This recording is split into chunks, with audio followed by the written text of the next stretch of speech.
It's quite a strange concept to think your body into not holding tension in a certain place, to think your neck to be free. I didn't even know anything about it.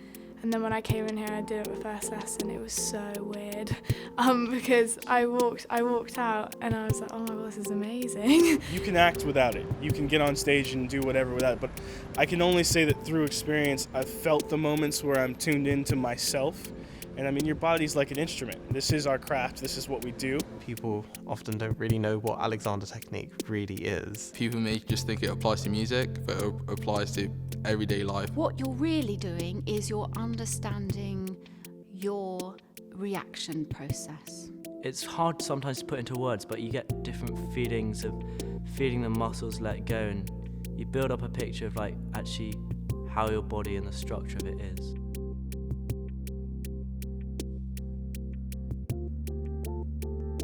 I think there's an urgency for us to have it in education, because what we're beginning to see is a lot of young children having backache, being stressed.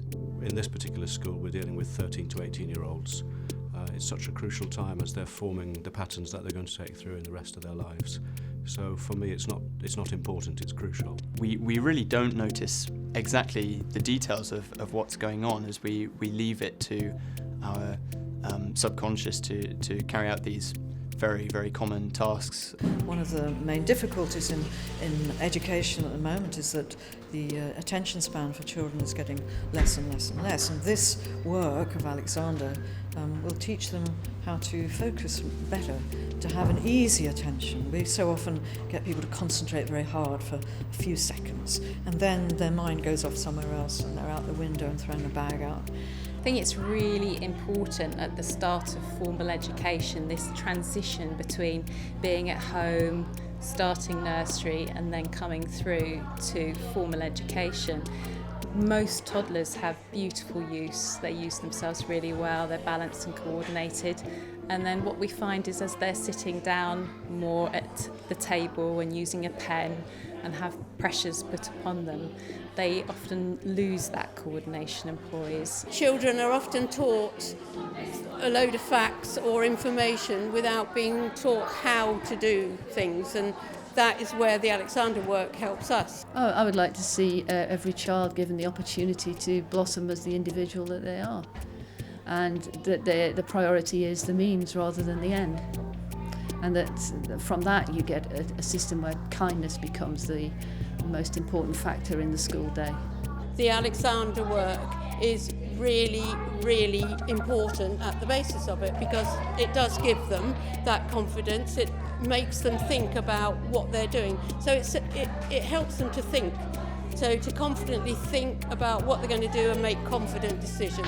I think Alexander technique could be a very useful tool for all children in all forms of education to find a space where they become more aware of themselves, that they learn to take time and to reflect.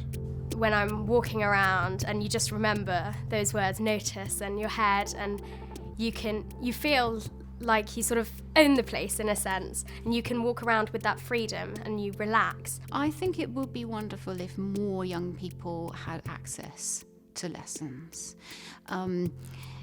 I think when you learn the technique when you're young, you get used to thinking in a different way and giving yourself space. And I think in today's society, when everything is so hurried and so rushed, I think there's more understanding that these days that to be mindful in the way that we do things is extremely important. It helps me understand my surroundings more and helps me think about things that I do in an everyday life and how I normally do it and what I could change about it. Because you think you know what you're doing.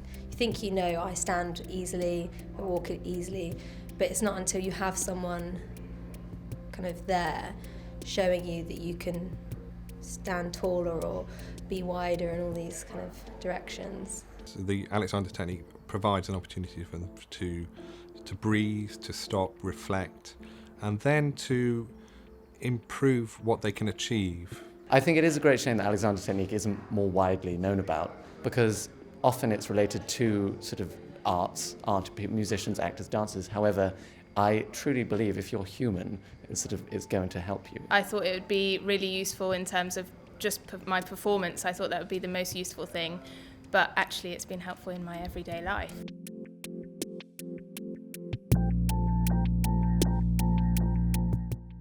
The Alexander technique is becoming more well known because there's coverage in the press. But most people are looking for a quick fix. So you go to the doctor and you get a pill, or you run around the park at the weekend. That's pretty easy compared with the commitment that's necessary for taking on the Alexander principles. Once you commit to Alexander, which is very easy once you understand what you're dealing with, then you have to think about it. Your life changes, and once you start making the progress, you'd be crazy to stop pursuing the pathway. It's something that changes every aspect of your life. So I'd like to quote something from a book called Forward and Away by Elizabeth Walker, thinking of the needs and interests of each individual and how I can help them think and stop doing the things that are interfering with their balance and coordination. Teaching has been a most extraordinarily rewarding experience. Communication by touch is probably the most basic form of communication. And this is what's so rewarding, because one knows with absolute certainty that what one is communicating is good.